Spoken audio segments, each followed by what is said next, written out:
accusations that she's married her brother, which look completely true. They are true.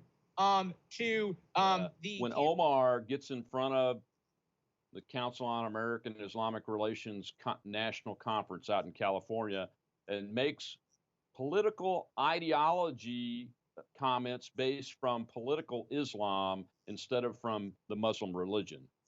There are two different things, and most Americans don't have that level of education that you and I have to know that there are two different things. It's political Islam that we must fight against, and it's political Islam that I push back on Omar and Tlaib on. And when they say things like, well, the 9/11 tragedy was done by some people, instead of calling out those jihadis and those political Islamists for what they were and the supporters of them for who they were, that builds concern. And Omar in particular stands out because she's on the Foreign Affairs Committee in the House of Representatives, which means she's getting sensitive intelligence information about our war efforts, which unfortunately we're still fighting a war that the Islamists, the political Islamists started with us, and we're not going to just walk away from it.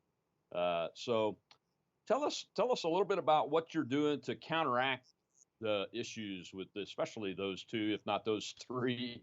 I call them the Jihad Caucus, and I include AOC in that because she supports a lot of what they say from political Islam. Yeah, I mean, what they all have in common is that they're certainly progressives, and they want to fundamentally transform America and frankly bastardize it more than it already has been. I mean, it was absolutely pillaged, and to steal something out of the Kavanaugh hearings, it was gang raped. America was gang raped. Lady Liberty was gang raped, and now we're looking at Lady Justice with the Jussie Smollett stuff. She was gang raped.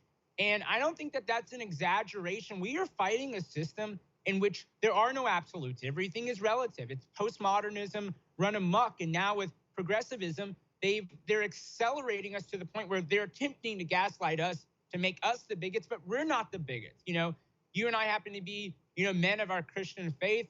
But yeah, we understand, we're fighting a radical ideology in parts of this this dictate of Islam, but that doesn't make us hate Muslims. I actually think that there ought to be Muslim members of Congress. I think there ought to be everybody across the spectrum that represent any given people. I'd rather people be elected on merit, really, over identity, but I think that all identities should be represented in our representative form of democracy. But what's very, to steal a term from the left, problematic, what's problematic about Ilhan Omar in particular is that she seems to be deceiving people at every twist and turn, from, the accusations that she's married her brother, which look completely true. They are true. To the campaign violations that she had when she ran for office, both for the state legislature and for federal office, facing fines.